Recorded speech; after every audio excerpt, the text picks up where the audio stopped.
यांचा दुःखद निधन झालं।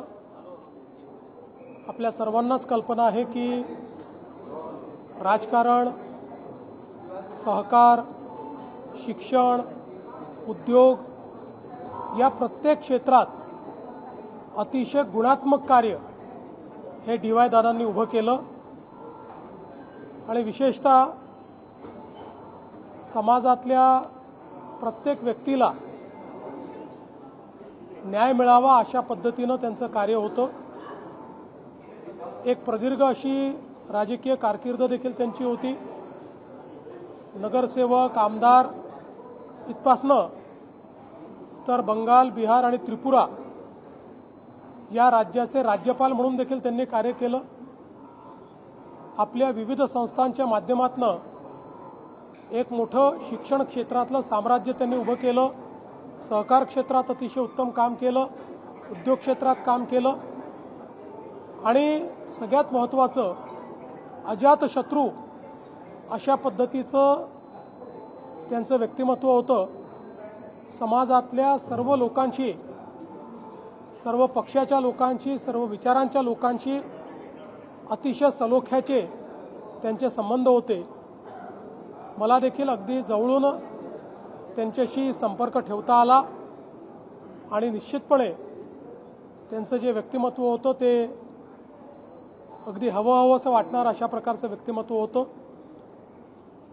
त्यांच्या जाण्यामुळे निश्चितपणे जुन्या पिढीतला एक जाणता नेता, एक द्रष्टा नेता आपल्यातनं निघून गेलेला आहे। मी त्यांना विनम्र श्रद्धांजली अर्पण करतो। त्यांच्या कुटुंबावर आज हे जे दुःख कोसळलेलं आहे ते सहन करायची शक्ती ईश्वराने त्यांना द्यावी। श्री सतेज बंटी पाटीलजी यांच्याशी माझं फोनवर बोलणं झालं। त्यांना माझ्या शोकसंवेदना मी दिलेल्या आहेत आणि पूर्ण शासकीय इतमामात त्या ठिकाणी त्यांचा अंत्यसंस्कार व्हावा अशा प्रकारचे निर्देश देखील देण्यात आले आहेत। सर, उपमुख्यमंत्री सुनेत्रा पवार यांच्याबद्दल काँग्रेस असं काही वक्तव्य केलं आहे? कोणी केलं?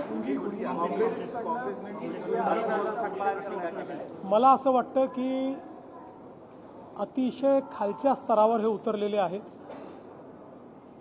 मुळामध्ये यांना कुठलाही रिस्पॉन्स मिळत नाही, कोणी विचारत नाही।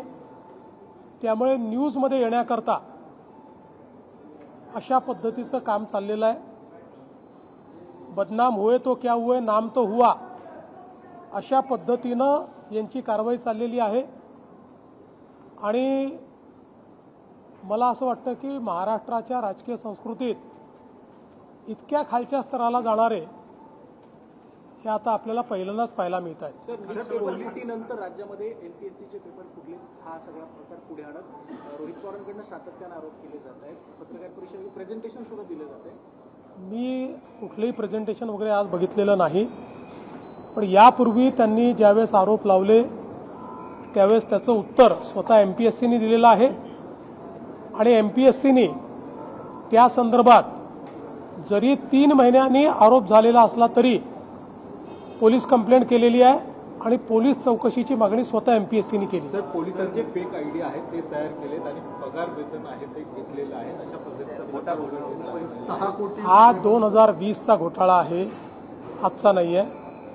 2020 सालचा घोटाळा आहे, त्याच्यावर कारवाई चाललेली आहे आणि सगळ्या ज्यांनी घोटाळा केला त्यांना त्या ठिकाणी निश्चितपणे कारवाई झालेली आहे आणि होते। मुंबईतल्या सिटीनेट प्रकरणी 18 कोटींची वर्षाला होणारं नुकसान, राज ठाकरे मुंबईतल्या सिटीनेट मंदिरामध्ये 18 कोटींचं वर्षाला होणारं नुकसान हे राज ठाकरेंनी मुद्दा त्यांच्या पत्रात वाचून दाखवला।